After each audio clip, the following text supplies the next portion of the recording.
What's up, FishHuge fans? I'm Captain Chris.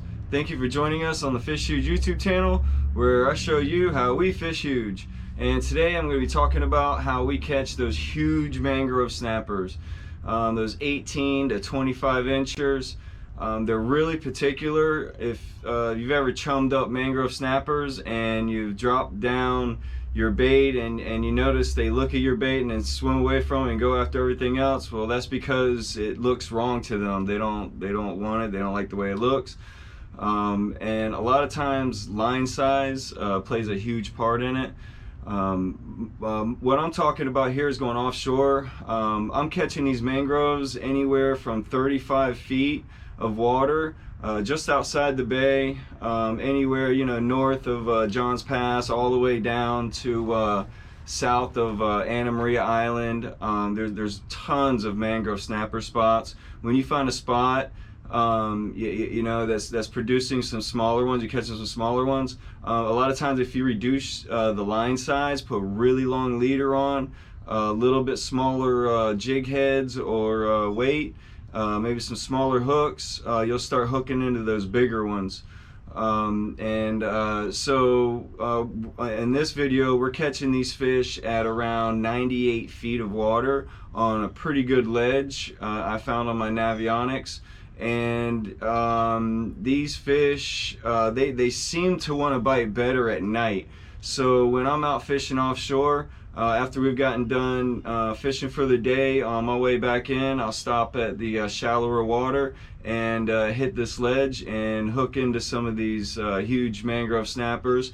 And what I'm doing is I'm throwing out lots of chum upstream of the current, letting the chum fall down. I'm getting them chummed up really good before I drop my lines in, and then after I get them chummed up for about 10-15 minutes and I get everything set up and ready to go, I'll take one of these big greenbacks, and you can use even the smaller ones to work, or a pinfish works really well. Remember, these mangroves, these bigger mangrove snappers, they got big mouths and they can inhale a nice big bait like that.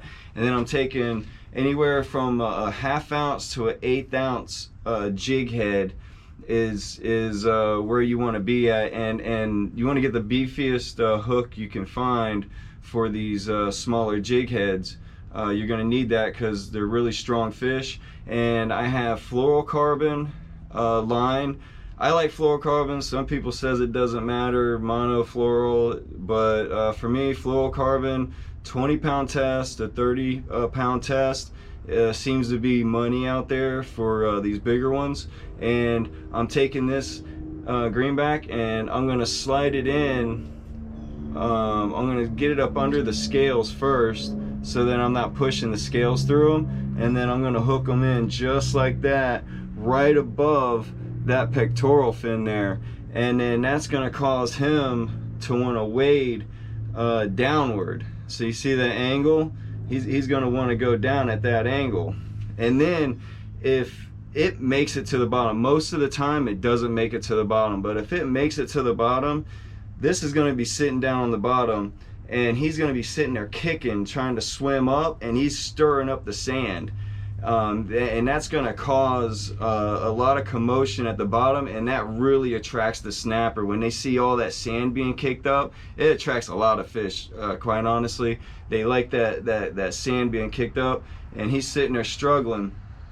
Now, hooking it like this, it takes it longer to get to the bottom because he's trying to fight the current going up. So it takes a long time, especially in 98 feet of water or 100 feet of water. It takes a long time for that bait to get down there. So you're going to just send a lot of line. Keep track of your line.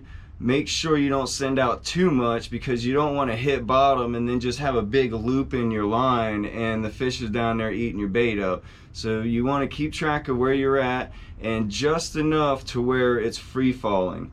Alright, and then every now and then just kind of feel the end of your rod, and then you'll feel the weight start to come onto it, and drop it down, and then start to release more line, In this video I cut it short in between release and line because it takes a good 3 to 5 minutes just to drop you know, the line down there. And the only other thing that is bad with hooking it like this is it's easy for them to rip it off. And it's easy for you to rip off the hook by doing a false hook set when you're feeling the fish down there swimming. You thinking you got a fish on there, but you're actually fighting your bait, and then you jerk and then you rip it right out. So, but that, you know, that pulls fairly easy out of there. There's still a little bit of tension. Like I gotta really pull right there to get it out, but you know, it does pull a lot easier than if you hook it in the head. But in my opinion, it presents the fish a lot better than hooking it through the nose like this and then sending it down there. It seems like it drops too fast, and you'll get a lot of the smaller ones that way. You know, so I found that also for grouper they love this too. But so you hooking it like that, he's going straight down there like this, and that is money for him. When you're fishing for these bigger snappers, you'll get a lot of the smaller snappers doing it the other way, but for these huge snappers, this is absolutely the best way to get them. I'm using a 4500 spin fisher, or you can go up to a 5500. You really don't want to go much bigger than that, because you know, you're not going to put 20-30 pound test on, you know, a rod or a reel, you know, that big. I'm not, you know, I'm not putting 20-30 pound test on here. You got to match your line size, you know, with the gear you're using. You know, I'm not putting less than 40, quite honestly, on something like this. It just doesn't handle it quite as well. You know, you're gonna pop off the line a lot easier with a big gear like this than you will with the smaller gear. So that's basically it. That's how we're catching them. You know, if you're having trouble finding the bottom, remember, just send it. Just keep sending it out. You know, I get asked all the time, how do I know when I'm on bottom? You'll know when you're on bottom when they start tearing it up. And that's when you know you're going to be on bottom. You'll feel that line get tight, or the line will just stop going out, or it'll go out different rates. You know, it'll change the speed that it's going out. And there's also lots of other factors like the waves, the boat swinging side to side. You know, you can take all that little stuff into account, but the biggest thing is just letting out lots of line and giving it time to get down there. Trust me, when it gets down there, it'll be worth it. On this lighter line, it takes longer, but be patient, let it get down there, and you'll start reeling in those studs. Well, thank you guys. Don't forget to hit the subscribe button, share with your friends, hit the bell so you get notifications on my new videos, and enjoy the video. For the best fishing apparel on the market, go to FishHuge.com. Made with strong, durable, and breathable material, FishHuge apparel has 50 SPF fabric that will protect you from the sun and keep you cool. So if you have the FishHuge attitude, then go to FishHuge.com. Apparel for extreme fishing. I guess we're gonna find out. Nighttime fishing for some mangrove snapper, these huge mangs. There it is. Shit. Probably about the size of the last one. Dang, boy. I love the way these mangroves fight. Yeah, they fight good. All snappers fight good. Yeah. Yeah, it's a nice one. They fight all the way to the top. I think this is a bigger one. Yeah, it is. There we go. Holy shit. I got my 2 legals. No, that's 3 for me, isn't it?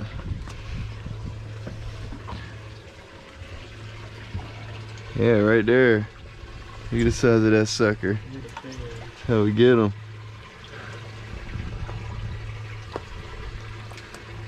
I got an 1/8 ounce jig head.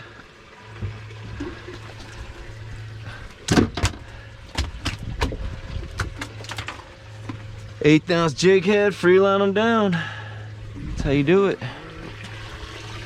They love it when you hook them. See, I got these little 1/8 ounce jig heads like this, and they love it when you hook the bait on the bottom like this right here, and then it pulls them down like that. Man, they funny for them. It just stops, and then you reel in tight to them. They're on there just holding it in their mouth. Yeah, hold him up. Yeah. Dude, look at that. Hold that sucker up. Nice. Oh, he got you. Snapped it. Oh, that's a nice. Yeah. What pound test did you put on there? 30. Yep, reduced it to 30. Yeah, got that big old sucker right there. There we go. Got him again. Yeah. Damn, bro. This thing's pumping. Can you grab them over here? Or two. He didn't want to come up. Another fatty. That's alright, man. I'll catch you guys' limit too.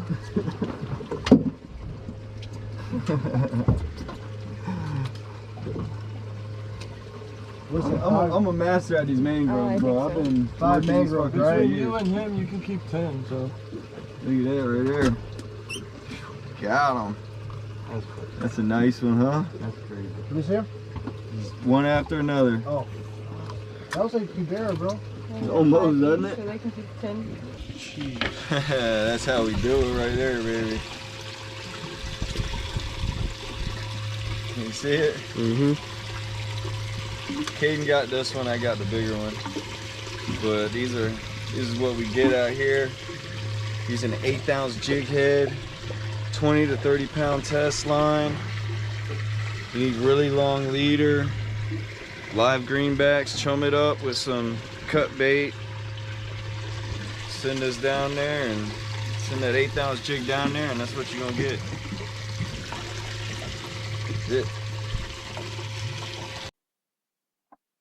Live in or coming to the Tampa Bay area? Then let's go fishing. Book a trip with FishHuge Charters. We'll take you and your family on a fishing adventure of a lifetime. FishHuge Charters will put you on the fish, offering specialty trips for Goliath grouper and huge sharks. FishHuge Charters will hook you up. So if you want to put meat on the table or just looking for a huge fish to catch, then go to fishhuge.com and book a trip. Let's go fishing.